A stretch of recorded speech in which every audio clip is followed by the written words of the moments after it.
Glória a Deus. Amados, eu quero iniciar lendo um versículo, a nossa ministração dessa noite. Está lá em Eclesiastes, no capítulo 3, no verso 11. Eclesiastes, capítulo 3, verso 11.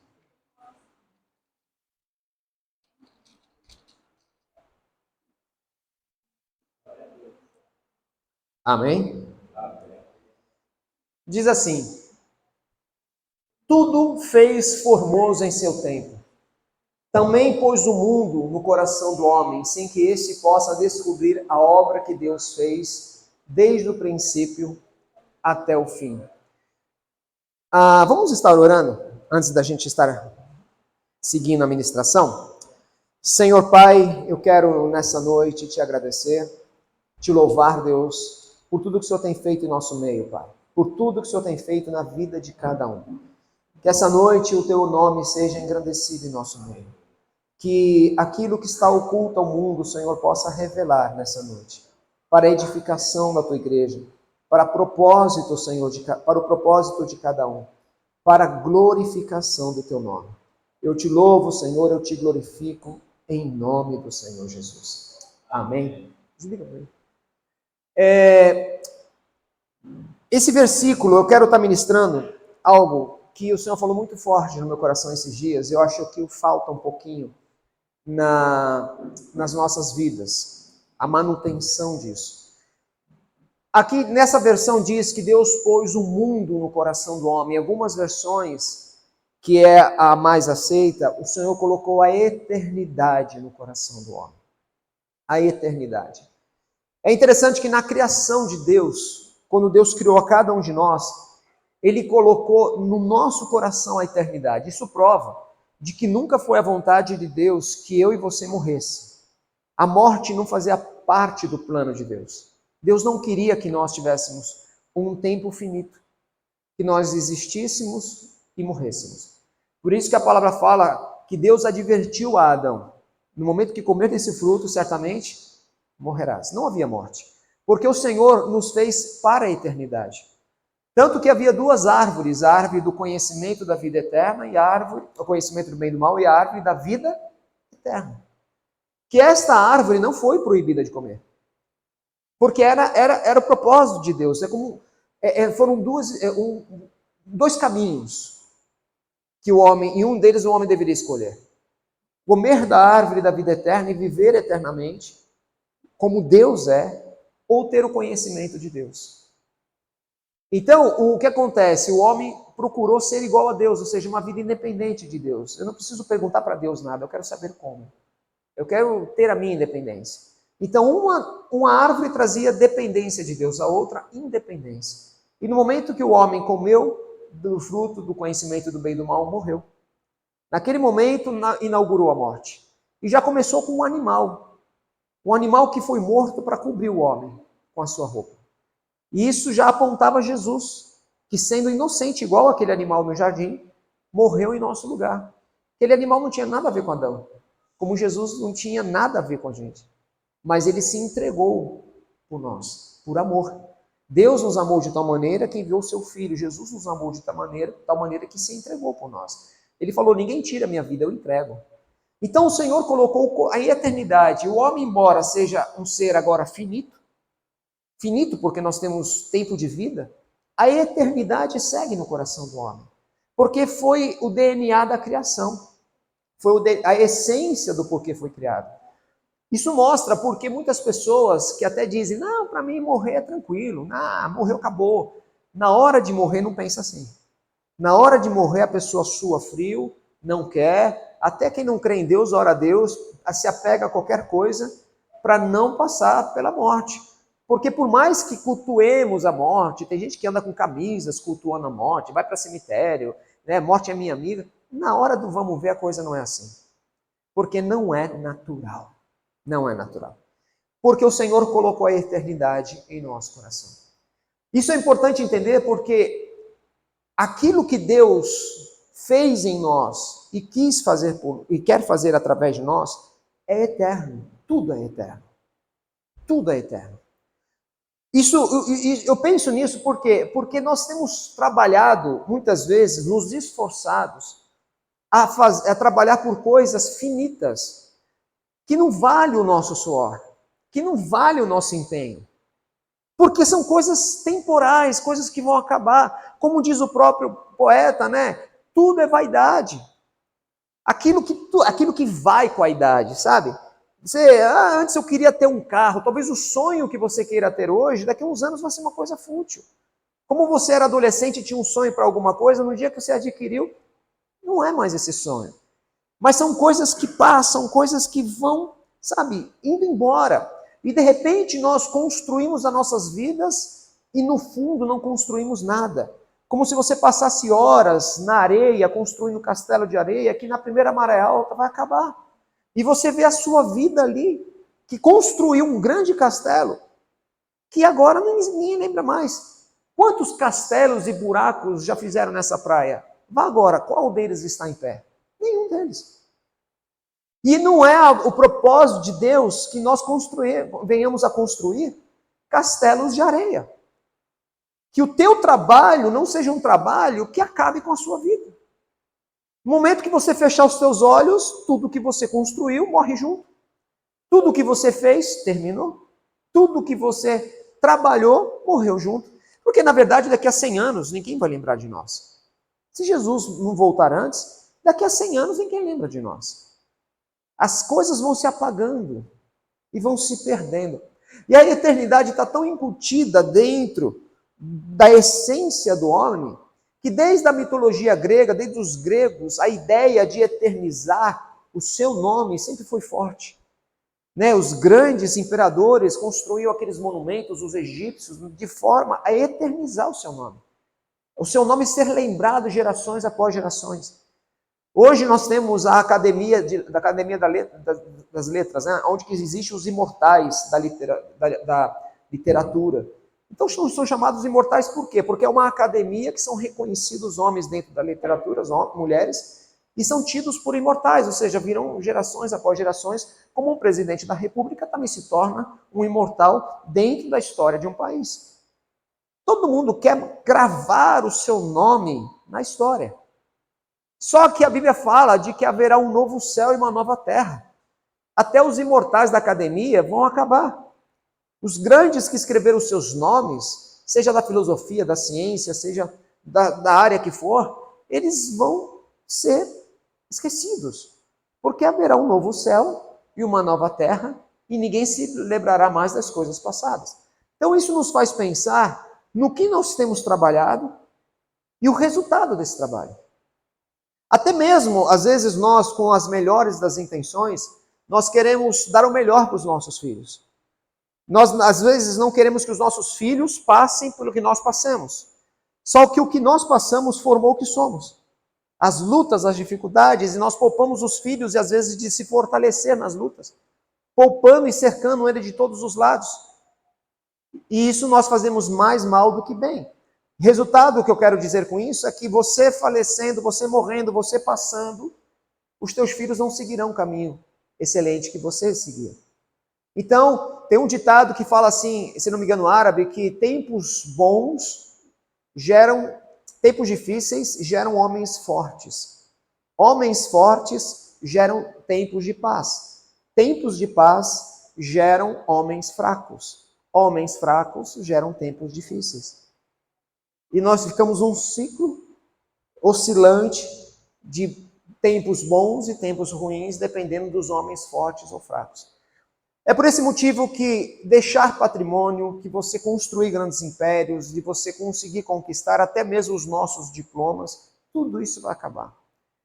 Mas o Senhor nos propõe, e essa é a proposta, de trabalharmos por coisas eternas, por coisas que vão além do nosso tempo-vida. Há coisas que vão além do que a gente pode imaginar. E se nós entendemos um pouquinho isso, não significa eu não almejar comprar um apartamento e aumentar meu patrimônio, não tem nada a ver com isso. A questão é o porquê faço. Aonde eu quero chegar? Qual o meu propósito? O que eu faço de fato? Como nós ouvimos aqui do Márcio, que nós somos a carta de Deus. A carta de Deus, alguém que se propõe ser carta de Deus, é alguém que é manuseado por Deus. Alguém que é enviado por Deus como carta. Isso é uma coisa magnífica, é uma coisa tremenda. E essa noite eu quero que a gente medite isso, eu quero que a gente possa avaliar isso. O que eu espero para o meu futuro? O que eu pretendo na minha vida? Aonde eu quero empenhar o meu esforço, os meus esforços e os meus recursos? São para coisas temporais ou para coisas eternas? São para minhas coisas ou para as coisas de Deus? E quando eu penso nas minhas coisas, eu vejo que muitas vezes nós enchemos um saco vazio. Nós comemos e nunca nos saciamos. Porque quando nós somos chamados, criados por Deus, nós viemos de Deus, o único lugar de satisfação plena é no Criador. É no Criador. É estar nele. Quando eu estou em Deus, então Deus estando em mim, toda a satisfação existe. E eu posso ter tudo, mas eu não considero o tudo nada. Eu considero tudo nada, porque eu já tenho o tudo, que é Ele. É por esse motivo que a gente ouve Jó falando, quando ouviu sobre as catástrofes nos seus negócios, na sua família, e ele falou, Deus deu, Deus tirou, bendito seja o nome do Senhor. É um nível de realidade tão diferente da nossa, que você acaba pensando, como pode? É porque ele tem o tudo, que é o Senhor. Nada é mais do que esse tudo. Nada pode preencher mais do que ele. Nada pode me tirar nada, porque eu tenho tudo. Por mais que eu perca algumas coisas, eu não perdi nada, porque o Senhor é meu tudo. E aí você entende porque na arena romana pessoas morreram cantando louvores ao Senhor. Ainda hoje pessoas são apedrejadas, queimadas vivas, são mutiladas por amor do Evangelho e não desistem de pregar. Porque elas têm o tudo. Não existe satisfação maior do que estar no tudo, tudo estar em mim. E quando trabalhamos, quando existe essa realidade, nós trabalhamos para aquilo que é eterno. Para aquilo que vai além da nossa história. E eu quero que a gente possa meditar nisso. Por quê? Porque nós servimos a Deus e queremos que Ele nos use, amém? Lá em Isaías, no capítulo 9, verso 6, diz assim, porque um menino vos nasceu, um filho, vamos ler aqui, está diferente a minha versão. Porque um menino nos nasceu, um filho se nos deu, e o principado estará sobre os seus ombros, e ele se chamará o seu nome, maravilhoso, conselheiro, Deus forte.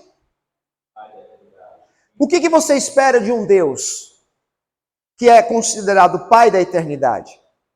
Um Deus que colocou a eternidade no teu coração.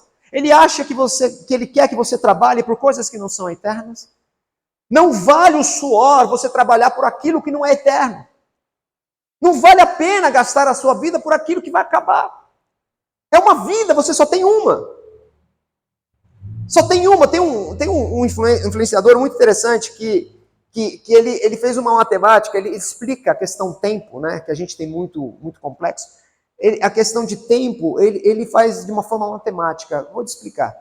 Alguém que tenha, de repente, a média do brasileiro, sei o quê, 80 anos de vida, menos do que 75, vai. Alguém que tenha 50 anos de vida, quanto falta, considerando a média de 75 anos, para alguém passar dessa vida para melhor? Quantos anos ainda falta para essa pessoa viver com 50? 25 anos. Imaginando que essa pessoa abraça seu pai uma vez por ano, porque ele mora longe, ele só tem mais 25 abraços na sua vida. Só mais 25 abraços ao seu pai. Porque ele só tem mais isso dentro da média. Quando a gente começa a entender essas coisas, você percebe que o tempo passa muito rápido. E nós trabalhamos por aquilo que não satisfaz, por aquilo que não dura, por aquilo que não vai ter fruto. E nós estamos falando de um Deus que é eterno, que colocou a eternidade no teu coração, no meu coração, e que é chamado Pai da eternidade. Sabe qual é a grande questão dos crentes hoje? A grande questão das pessoas hoje é que elas não pensam na eternidade. Eu perdi a minha mãe.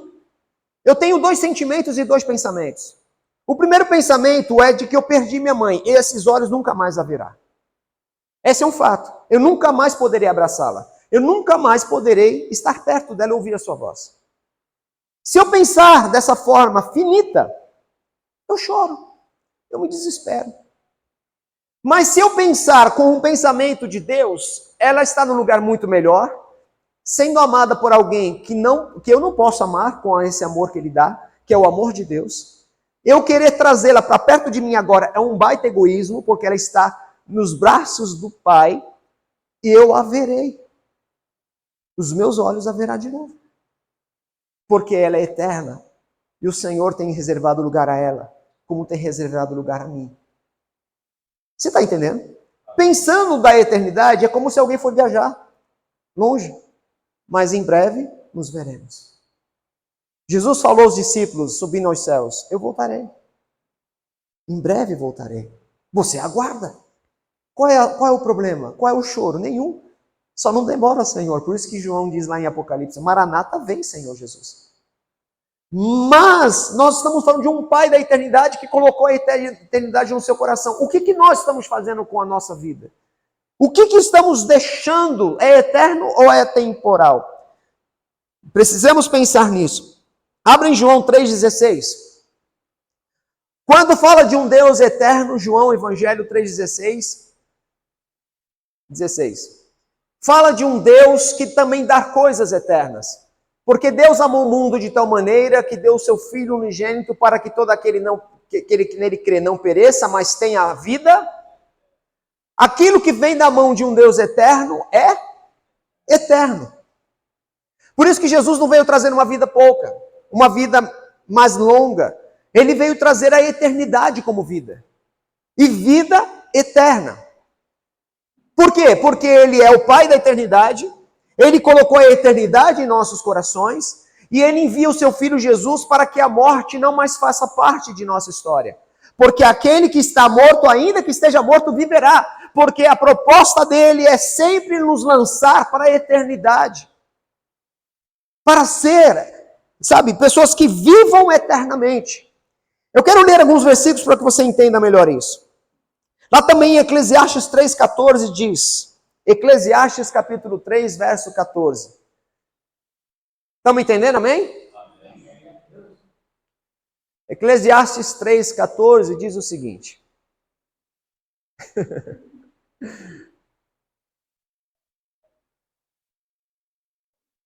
Eu sei que tudo quanto Deus faz, o quê? Durará? Deus faz alguma coisa para acabar? Deus faz algo para terminar? Não. Tudo que Deus faz durará eternamente. O que eu quero que você entenda? Que o Senhor derramou o seu Espírito sobre nós. Jesus veio para nos redimir de todo o pecado. Preste atenção numa coisa. Quando fala justificação, que nós fomos justificados por Ele, justificação é um termo legal. É um termo que mostra que alguém que estava condenado foi justificado. E essa condenação não cabe mais a ela. Nós fomos justificados porque, como está em Colossenses, nós éramos condenados por nossos pecados e iniquidades. E Ele rasgou a cédula que era contra nós. Aquilo que nos condenava foi rasgado porque fomos justificados. E essa justificação tem um propósito. Primeiro, voltarmos a estar com o eterno. Porque antes o pecado nos levava à morte. O pecado nos levava à condenação. O pecado nos levava à ausência de Deus. Jesus veio, morre pelo nosso lugar. Deus derrama sobre Jesus a sua justiça. E agora somos justificados por Ele para que voltemos ao eterno e desfrutemos da sua eternidade. E aí Jesus, ele vindo aqui, e antes de subir aos céus, ele diz assim, ficar em Jerusalém até que do alto seja revestido de poder. Lá, no dia do Pentecostes, o Senhor derrama do seu Espírito sobre nós. O Eterno derrama o Espírito Santo sobre cada um de nós, para que nós pudéssemos ser instrumentos dele, carta dele, para que aonde nós formos pudéssemos ser instrumentos dele, para que ele possa realizar a sua obra, fazer coisas através de nós. E aquilo que Deus faz através de nós é eterno. Dá para entender? É eterno. Isso significa o quê? A igreja com as suas multiformes graças. Existem dons derramados sobre cada um de nós. Não tem uma pessoa neste lugar que não tenha um dom de Deus, que não tenha um propósito de Deus, que não tenha um porquê de estar aqui, que o Senhor quer te usar para que você realize obras eternas. Por isso que muitas vezes nos perdemos tentando chegar no horizonte. Você já chegou no horizonte? Nunca. Porque aonde você está sempre haverá horizonte. Nós ficamos correndo atrás e nunca chegamos aonde nós queremos. Mas quando eu entendo o meu propósito, aquilo que o Senhor tem colocado na minha vida, eu começo a usar o meu recurso, começo a usar o meu talento, começo a usar o meu tempo para que o Senhor use a minha vida em coisas eternas. Mas pastor, o que são coisas eternas? O que eu tenho que fazer? Primeiro, começar a entender o propósito de Deus a cada um de nós. O porquê o Senhor instituiu a igreja. Igreja não é simplesmente um lugar onde as pessoas se reúnem para cantar louvores. Não é um lugar para você se sentir melhor e sair mais animado para a tua semana. Não é verdade isso. Existem lugares que você pode ter o mesmo efeito. Vá para um cinema, vá para um teatro, vá para um show, você vai voltar tão animadinho quanto. Nós não fomos chamados para ser animados aos domingos. O Senhor Jesus não derramou o seu sangue na cruz para reunir pessoas, para cantar uma música diferente do mundo. O Senhor nos reuniu porque Ele colocou a eternidade em nossos corações. E Ele é o Pai da eternidade. Ele veio trazer em Jesus vida eterna. Ele derramou um Espírito eterno. Ele deu promessas a nós, promessas eternas, dizendo a nós: eu estarei convosco todos os dias até a consumação dos séculos. E Ele nos chama para realizar a sua obra, para deixar um legado de eternidade nessa geração. Pregar o Evangelho, você falar do amor de Cristo, é um ato de eternidade. Você nunca ouviu falar da mãe de Billy Graham? Você já ouviu falar o nome dela? Se fizer uma pesquisa, você até sabe quem é. O pai de Billy Graham, mas você já ouviu falar de Billy Graham. Aqui é a mãe dele, que embora nós não a conheçamos, trabalhou na vida do seu filho, sendo instrumentos de Deus, e plantou a eternidade no coração daquele jovem. Você não pensa que Billy Graham nasceu como Jesus, de uma virgem, e não foi educado? Existiu uma família, existiu um pai e uma mãe zelosos. Existiu uma história, alguém que plantou a eternidade no coração daquela criança, que o Espírito Santo fez questão de transformar em bons frutos, e foi um dos maiores pregadores do nosso tempo. Como tantos outros, Jesus, ele vindo à terra, não se importou em continuar a carpintaria de seu pai, porque ele tinha que ser instrumento de Deus. Porque o que Deus faz dura eternamente. Durante os 3 anos, dos 30 a 33, Jesus plantou sementes do reino no coração dos seus discípulos. Ele 24 horas os sustentou, os alimentou, mostrou e ensinou e mostrou o caminho. Durante 3 anos ele investiu em homens. Por quê? Porque ele estava empenhado em deixar algo eterno nessa terra. Paulo, da igual maneira, quando ele viu aquela luz, e ele perguntou: quem é, Senhor? Eu sou Jesus a quem tu persegues. Paulo, ele se empenhou a partir daí. O que perseguia passou a ser perseguido. O que batia começou a apanhar. Ficou sozinho, ficou desesperado, ficou abatido, sofreu naufrágio e tantas outras coisas. Mas Paulo estava empenhado em trabalhar a sua vida por aquilo que é eterno, e não por aquilo que acabasse. Ele mesmo diz: eu me gasto e me deixarei gastar por amor de vós. E nós precisamos rever a nossa vida e dizer: aonde eu vou chegar no final da minha trajetória finita? Quando eu estiver na beira da morte, vou olhar para trás: o que eu deixei é aquilo que vai acabar ou aquilo que é eterno? Quantas pessoas eu falei da graça do Senhor? Quantos dos meus recursos eu investi para que algo tivesse valido a pena? O quanto eu pude abraçar minha família e dizer: Jesus é o Rei, nunca se esqueça disso. Quantas vezes eu me empenhei o meu tempo, porque às vezes nós pensamos em dinheiro, pensamos em tantas coisas, mas o meu tempo pessoal para parar e abraçar alguém. Eu me lembro de um morador de rua que estava vendendo umas pastas para limpar carro, estofado, essas coisas, no mercado. E eu parei no estacionamento e ele veio vender para mim e eu perguntei: qual é o seu nome? Ele respondeu: Flávio. Até bem hoje. E é Flávio, ele me falou, né, o seu nome, eu pude conversar com ele, falei da graça de Jesus para ele. No outro dia, nós nos encontramos de novo, e eu falei, Flávio é o teu nome, né? Ele assim, puxa, você lembra o meu nome? Lembro. E falamos de Jesus novamente. E eu fui orando, e quantas vezes o Flávio aparecia na porta da igreja, eu pregando lá, todo mundo atento, como aqui, ele chegava no final, na porta da igreja, o pastor, eu estou aqui. Amém, Flávio? O Flávio hoje não está na rua. O Flávio hoje não está nas drogas. O Flávio hoje tem família. O Flávio hoje tem casa. O Flávio hoje tem emprego. Eu não sei o que Deus está fazendo através do Flávio. Eu não sei os impactos do testemunho do Flávio está realizando na vida dos outros. Mas aquele tempo que eu tive com ele foi um ato de eternidade. Você está me entendendo? Nós perdemos tempo. Nós achamos que as nossas vitórias são as nossas conquistas pessoais e vai acabar. Quando Salomão recebeu a promessa de Deus e o Senhor falou, olha, você vai ser rico, você vai ser poderoso, os teus inimigos não vão te substituir, não vão conseguir vencer você. Cadê Salomão hoje? Cadê o reino de Salomão hoje?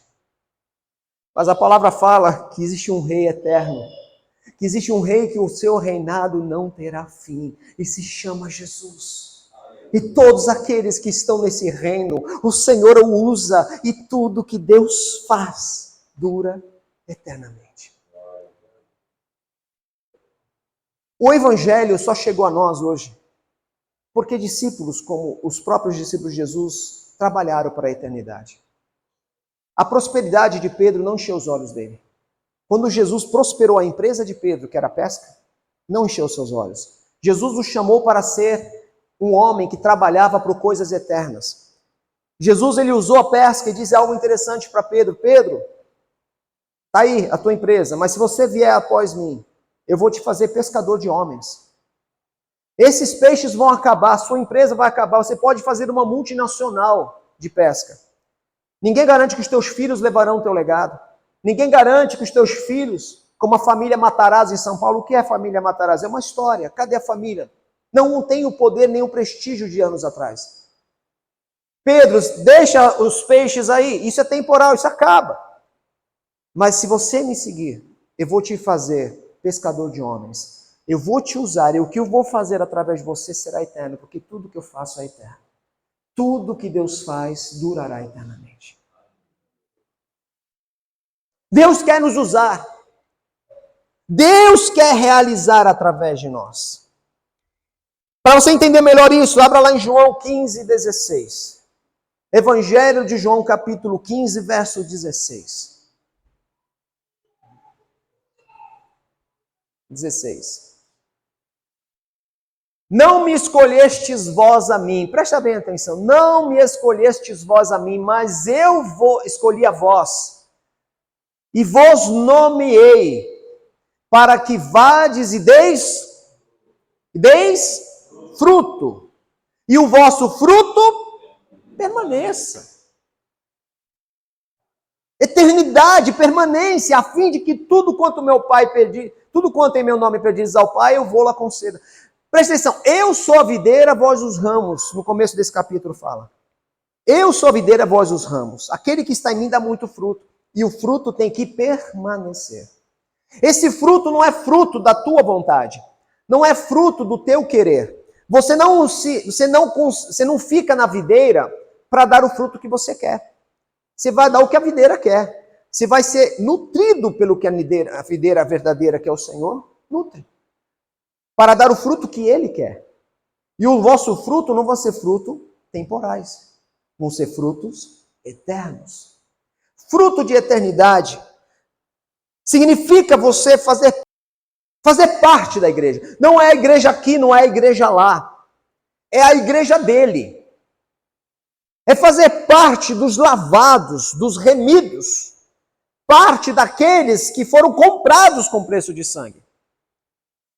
Porque os dons que o Senhor derramou à sua igreja, edifica a sua igreja.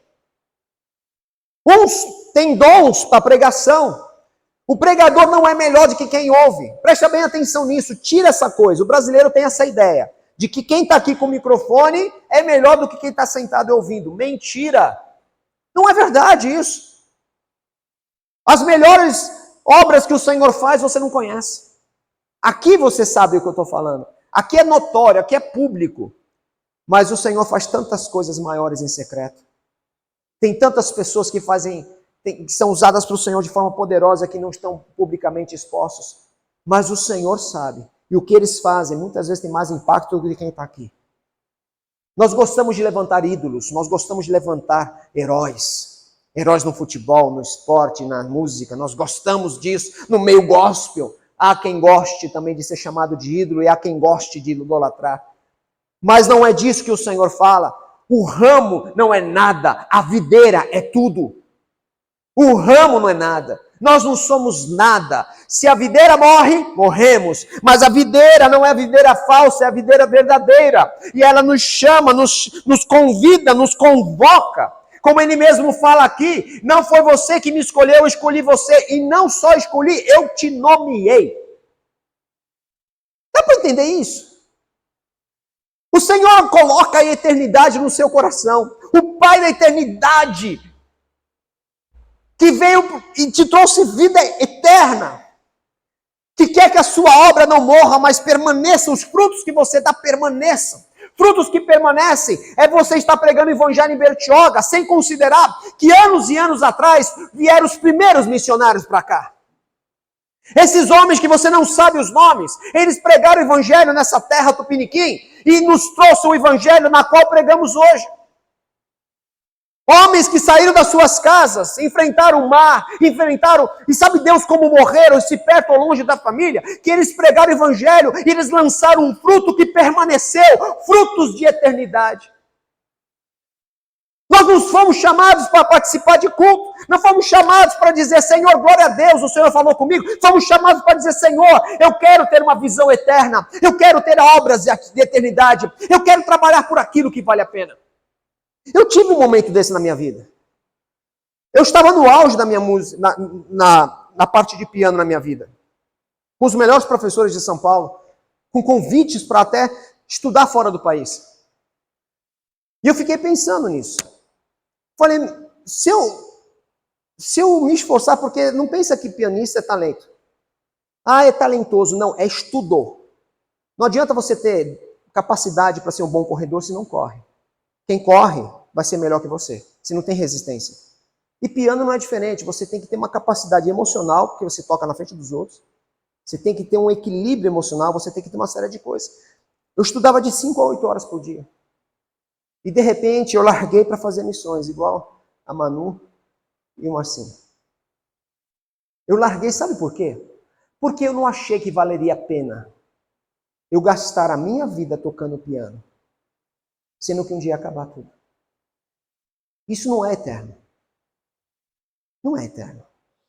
Então eu resolvi largar o meu sonho de piano para trabalhar em prol do meu Rei eterno. E falei, Senhor, usa-me, transforma-me, faz de mim o que o Senhor quiser. Hoje eu sei que estar aqui essa noite é um ato de eternidade. Não porque eu sou capaz disso, mas porque as sementes que eu estou lançando são sementes poderosas. A Bíblia fala que o reino de Deus é comparado a um homem que saiu a semear. E ele lançando as sementes, caiu uns entre as pedras, outros entre os espinhos, outros ficaram a céu aberto, outros em terra boa. Quem é o semeador em sã consciência que semeia assim? Um semeador, ele faz um canteiro. Um semeador, ele lança as suas sementes naquilo que vai dar certo. Mas o reino de Deus é comparado a um semeador que ele não tem um propósito de simplesmente escolher aonde plantar. A função dele é lançar as sementes. Então ele vai passando e lançando as sementes. É o que a palavra fala. Ide anunciai a todo mundo. Vá aonde você for, no mercado, entre os amigos, aproveitando as oportunidades, criando oportunidades, e você vai falando, você vai anunciando, vai lançando sementes e vai lançando, sabe? E você não tem noção que uma atitude dessa gera frutos eternos. Porque uma dessas sementes cai num solo fértil, num solo que abraça, e você vai embora, nunca mais volta para aquele lugar. Mas ali foi plantado na mão de um missionário, foi plantado no coração de um homem e de uma mulher que vai transformar a sua cidade, vai transformar a sua geração, que vai abrir projetos que vão transformar pessoas, porque você, desprendidamente, se importou de pegar a semente que o Senhor deu, e ao invés de uma festa, de apenas conversar sobre tudo e todos, você se importa de aproveitar as oportunidades e lançar sementes. E de repente você vai receber do Senhor a glória e a honra de poder fazer parte dos seus planos, de ser usado por Deus por realizações eternas. Lá no Salmo 112, no verso 6, no Salmo 112, no verso 6, diz o seguinte. Salmo 112, no verso 6. Porque nunca será abalado, o justo estará em memória eterna.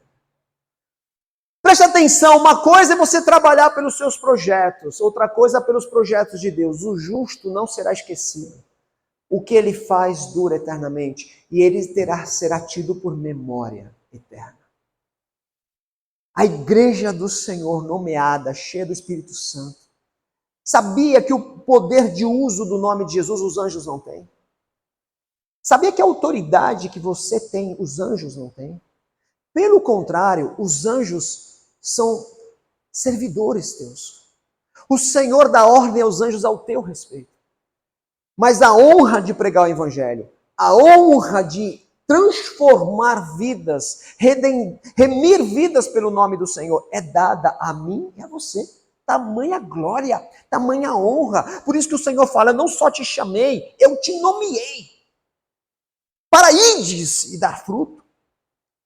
Que glória! E nós trabalhamos pelo quê, meu irmão, minha irmã? Nós precisamos nos levantar, olhar como o Senhor olha e falar, Senhor, eu quero plantar sementes de eternidade. Mackenzie, hoje a gente vê a faculdade Mackenzie, é cristã, tem várias vertentes no Mackenzie. Mackenzie foi o nome de um médico. Esse médico, ele doou a sua fortuna para um colégio como esse. Sem expressão. Mas antes de morrer, ele sente de entregar a sua fortuna, não deixou herança, não deixou com ninguém, entregou ao colégio. Isso mudou tanto a história do colégio, que o colégio mudou o nome. Tirou o nome dele e colocou o nome Mackenzie. O que é Mackenzie hoje? O que é Mackenzie hoje? Isso é alguém que tem frutos de eternidade. Que faz propósito na sua vida para algo maior do que o seu tempo de existência. Eu vou embora, mas a minha passagem aqui vai deixar um legado. Eu vou embora, mas a minha trajetória aqui vai trazer frutos. O diabo vai dizer assim, por que ele nasceu? Por que ela nasceu? Porque deixou um legado que vai além do seu tempo. Além do seu tempo. E é isso que eu quero que você entenda, que o justo é aquele que o Senhor o justificou. É aquele que o Senhor usa. E o Senhor não esquece desses. Para concluir, abra lá em 1 Coríntios 13. 1 Coríntios 3, no verso 1, Perdão, 1 Coríntios 3, capítulo 11 ao 15. Olha o que interessante que o apóstolo Paulo fala aqui, a carta de Coríntios. Porque ninguém pode pôr outro fundamento além do que já está posto, o qual é Jesus Cristo. E se alguém sobre este fundamento formar um edifício de ouro, prata, pedras preciosas, madeira, feno, palha, presta atenção. Ouro, volta um pouquinho. Ouro, prata, pedras preciosas, madeira, feno, palha. Edifício. A obra de cada um se manifestará. Na verdade, o dia a declarará. Porque pelo fogo será descoberta, e o fogo provará qual seja a obra de cada um. Pode seguir. Se a obra que alguém edificou nesta parte permanecer, esse receberá galardão. Se a obra de alguém se queimar, sofrerá detrimento, mas o tal será salvo, todavia como pelo fogo. Eu quero que você entenda de que a obra que nós realizamos, aquilo que nós fazemos com a nossa existência, com os nossos dias, com o nosso tempo, nós vamos prestar contas a Deus. Presta bem atenção nisso. Essa obra que você faz, que significa o que eu faço, o porquê faço e com o que eu faço. Não é o que eu faço, é o porquê eu faço. O Senhor não sonda só a minha atitude, o que eu estou fazendo, Ele sonda o meu coração. Ele sonda os motivos que me levam a tal. Se aquilo que eu faço, como faço, com o que eu faço, vai caracterizar se é ouro, prata, pedras preciosas, madeira ou feno. Dependendo das intenções e daquilo que é feito. E como é que vai ser provada a obra? Pelo fogo. Como é que o fogo reage no feno? Queima. Na madeira, queima. Eu quero que você entenda que a obra, quando não é feita em Deus, ela não serve, não é eterna, não funciona, não vai para frente. O fogo, porque a obra de cada um vai ser revelada no dia.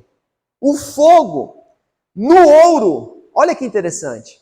O fogo consome muita coisa, mas ele não destrói o ouro.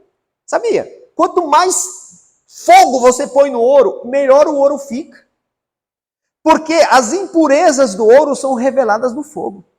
Quando você coloca o teu coração em Deus, e como Isaías, você diz, Senhor, usa-me, o Senhor começa a realizar obras através da sua vida. Porque não somente você está disposto, mas você também estará disponível a Ele. Você também vai agir. Quando o Senhor falar, fala do meu amor para essa pessoa, você não vai dizer depois, você vai dizer, vou falar. E aí você começa a agir, começa a ser proativo. Como Davi em Salmo diz, Senhor, me sustenta com espírito voluntário. A igreja muitas vezes é grande, mas são poucos obreiros dentro dela, porque todo mundo quer trabalhar por aquilo que não vale a pena. Se não tiver recompensa, se não tiver notoriedade, se não tiver visibilidade, ninguém quer. Mas quando eu trabalho para o eterno, com um coração de eternidade, com uma visão de eternidade, entendendo que o Senhor me chamou e me nomeou para trabalhar, então eu vou começar a agir, ainda que seja no secreto, ainda que ninguém veja, ninguém precisa ver. O meu Senhor, Pai eterno, Ele verá. Ele verá. E aí nós vemos que a igreja começa a ser atuante. Começa a realizar coisas, começa a abrir projetos que vão durar anos e anos e anos até a volta do Senhor. Ao invés de simplesmente vivemos e tudo morre com a gente, e a gente fala, foi bom enquanto durou. Esses aqui, se a obra de alguém se queimar, sofrerá detrimento, não terá valido a pena, perdeu tempo de vida, tudo que você trouxe por obra não serviu, queimou no fogo. É salvo em Jesus? É, porque ninguém é salvo pela obra dele. Ninguém é salvo por suas obras, é salvo pela obra de Jesus. Então, mas esse tal será salvo, todavia, como pelo fogo. Ele é salvo em Jesus, mas a sua obra não haverá recompensa. Porque não foram obras eternas. Foram obras finitas. Obras pequenas. Eu quero te incentivar a você ter um propósito na sua vida. Eu conheço pessoas que falam assim, pastor Léo, eu não sei pregar como você. Eu não sei ensinar como você. Eu não sei cantar. Eu não sei nem orar direito por alguém. Mas uma coisa que eu sei é trabalhar e conseguir dinheiro. Ele é um empresário muito bem sucedido. Ele estava num stand de educação em São Paulo, ele me contou isso. E ele vende materiais escolares, carteiras escolares, então é um ramo muito grande. Competição muito grande. E ele estava lá sentadinho, e ele falou assim, o Senhor me abençoou, um homem que já veio do nada. Hoje é um homem muito próximo, uma família muito abençoada, filhos prósperos, famílias prósperas. E ele contando que estava lá no estande, sentadinho na mesa dele, todo mundo, passava as pessoas assim na feira de educação, né? E chamando, vem conhecer nossos produtos, tá? Você chama as pessoas para conhecer, quem sabe fechar um bom negócio. E ninguém fechava nada. Ninguém conseguia nada. E de repente, ele sentado lá na mesa dele fazendo alguma coisa, alguém perguntou, o senhor trabalha aqui? Trabalho. Ah, então eu queria algumas informações. Não, pois não. O que o senhor pretende? O que o senhor quer?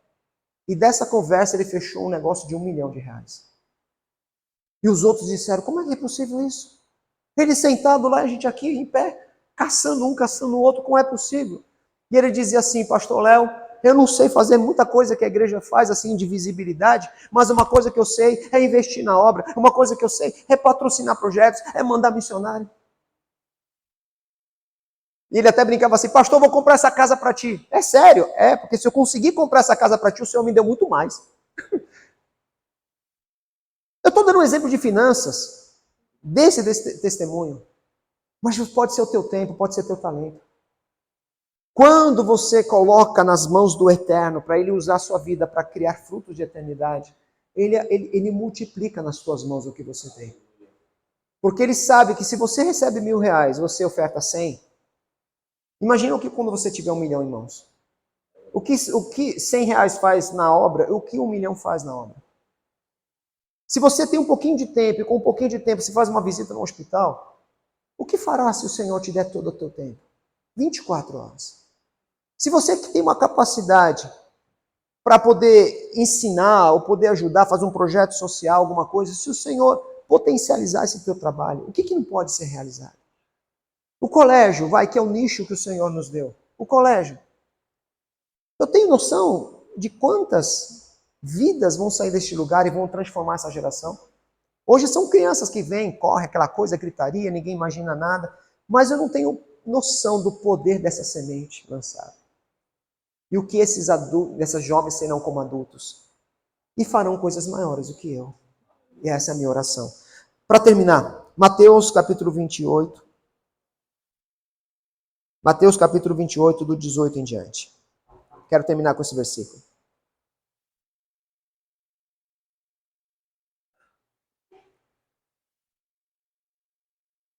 E chegando-se Jesus, falou aos discípulos dizendo, é-me dado todo o poder no céu e na terra. Portanto, ide. Falando para cada um de nós, ide. Fazei discípulos de todas as nações, batizando-os em nome do Pai, do Filho e do Espírito Santo, ensinando-os a guardar todas as coisas que vos tenho mandado. E eis que estou convosco todos os dias, até a consumação do mundo, eternidade. Qual é a função da igreja? Ir a todo mundo, a todas as nações. Para quê? Para ensinar aquilo que o Senhor nos ensinou. A função da igreja é poder falar do amor de Cristo e ensinar as pessoas a terem uma visão de eternidade. Porque o tempo está passando. Eu tinha acho que 20 anos de idade. 20 anos. Um pouco menos. Eu fiz uma conta rápida, me lembro esses dias. Fiz uma conta rápida de quando eu teria 50 anos. Qual era o ano? Não, foi no ano 2000. No ano 2000. Quando teve aquela virada de 1999 para 2000, né, que falaram que até o mundo ia acabar, eu fiz uma conta rápida. 2000, caramba, quantos anos vou ter quando tiver 50 anos? Pois é. Ano que vem. Pisquei. Ano que vem. Uau, 2025. Ano que vem. O meu temor, como homem, e falo agora de uma forma confessional, abrindo o coração, é ter vivido tudo que eu vivi e não ter valido a pena. Sabe? De ter feito tanto e não ter feito nada. De ter trabalhado tanto e produzido nada. Larguei tanta coisa minha, para poder seguir o Senhor. E de repente você, não era nada disso. Esse é o meu temor, por isso que me empenho cada vez mais, sabe? Para deixar um legado, para poder alinhar a minha visão para a eternidade, para pregar coisas eternas. É isso que às vezes até minha esposa fala assim, puxa Léo, você prega com a mesma intensidade, com uma multidão, com poucas pessoas, porque eu acredito na semente. Não tem a ver com as pessoas, tem a ver com aquilo que eu estou manuseando, sabe? Se o Espírito Santo me usa para pregar, ele vai escolher a multidão maior, a multidão menor. Quer dizer que dê dois o Espírito Santo. Ah, Léo, para duas pessoas, prega você, não vou tentar contigo. Não vou nem pregar. Não é verdade. Porque o Senhor não subestima ninguém. Lembra da mulher samaritana? Que Jesus foi lá, né? No poço estava a mulher samaritana, Jesus conversou com ela. Sabe quem foi o primeiro missionário em Samaria? Aquela mulher. Sabe quantos milagres Jesus fez para aquela mulher? Nenhum. Nenhum.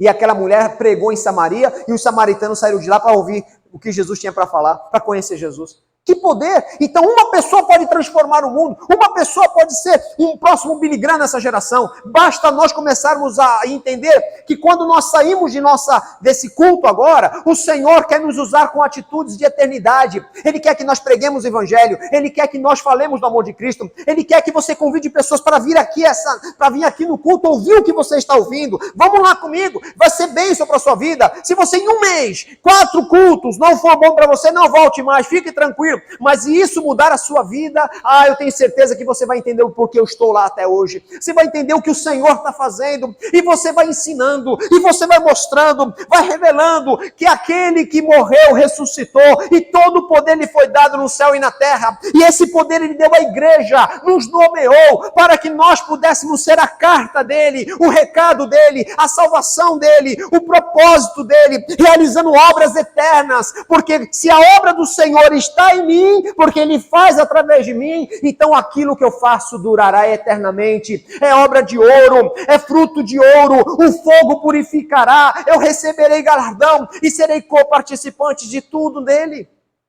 Glória ao Senhor. Seja igreja. Esse ano não é ano de receber, é ano de fazer, de agir. O Senhor vai nos aprumando, vai nos capacitando. Por isso eu quero essa noite te dizer, ide. Nós não fomos chamados para ficar ouvindo o pastor. Na verdade, a igreja está cheia de problema por causa disso. Os pastores gostam, a igreja gosta. O pastor se anima, a igreja sai animada. E aí o índice de depressão na igreja é forte, de ansiedade é alto, de divórcio dentro da igreja evangélica é um absurdo, de jovens metidos na pornografia, grupinhos de WhatsApp com troca de fotos íntimas de pessoas, de jovens dentro da igreja que estão ministrando louvor, casamentos de pastores acabando, vídeos íntimos de crentes sendo vazados. Não consigo conceber a ideia de casais felizes filmarem a própria relação para mostrar quem? Vazou. Vazou porque fez. Mas sabe quem está nos educando? Não é o Senhor. Quando o Espírito Santo age em nós não perdemos tempo com essas coisas. A gente sabe que tem uma missão maior. A gente sabe que existe algo maior, que vai além do meu tempo de vida. Eu oro para que o Colégio Orma se torne uma faculdade, um campus em Bertioga. Um campus. Que eu morra e meu nome se esqueça, mas que essa semente permaneça. Como os colégios batistas, os presbiterianos. Oxalá que o Senhor permita que isso aconteça. Porque se trabalharmos nessa estrutura durante todo o nosso tempo e morrer com a gente, não valeu a pena. Que permaneça, que mantenha-se glorificando o nome do Senhor, até a volta do Senhor nessa terra. Se você essa noite quer que o Senhor abra a tua visão para a eternidade, para você começar a fazer a sua vida algo eterno, é hora de orar ao Senhor e dizer, Senhor, eis-me aqui, usa-me. Eu quero sair daqui essa noite sendo um agente da eternidade. Em nome de Jesus. Amém? Fique em pé. Fique em pé em nome de Jesus. Se você essa noite aceita esse desafio da parte do Senhor, aceita essa mudança de paradigmas, mudanças de cosmovisão, essa mudança de como eu olho, como eu percebo e como eu ajo, levante a sua mão. E ore ao Senhor. Fala, Senhor, eu quero, Pai. Eu quero, Senhor, em nome de Jesus. Pai, essa noite, Deus, levantamos nossas mãos a Ti, Senhor. Não para pedir, mas para nos render à Tua vontade. Para dizer que aceitamos, Senhor, fazer parte da tua igreja, como a igreja deve ser. Onde há sacrifício, onde há lutas, mas há grandes vitórias, há o teu consolo e a recompensa vindo de tuas mãos. Por isso, essa noite eu oro para que teu Espírito traga, meu Deus amado, a verdade sobre a eternidade. Aquela verdade que as palavras não podem expressar. Aquilo que eu nunca poderia tentar explicar. Que o teu Espírito traga a revelação, o despertamento, Deus, a visão correta para cada um de nós. Para que essa noite possamos sair daqui, Senhor, não trabalhando para pagar contas, não trabalhando para realizar sonhos particulares, não trabalhando, Senhor, para deixar herança, mas, Senhor, trabalhando para que o teu nome seja conhecido, o teu nome seja glorificado, porque sabemos que as demais coisas serão acrescentadas. Nós te adoramos essa noite, reconhecemos a ti como nosso Senhor. Muito obrigado por nos chamar e nos nomear, em nome do Senhor Jesus. Amém. Aplauda ao Senhor, Ele é digno. Glória ao Senhor Jesus. Amém.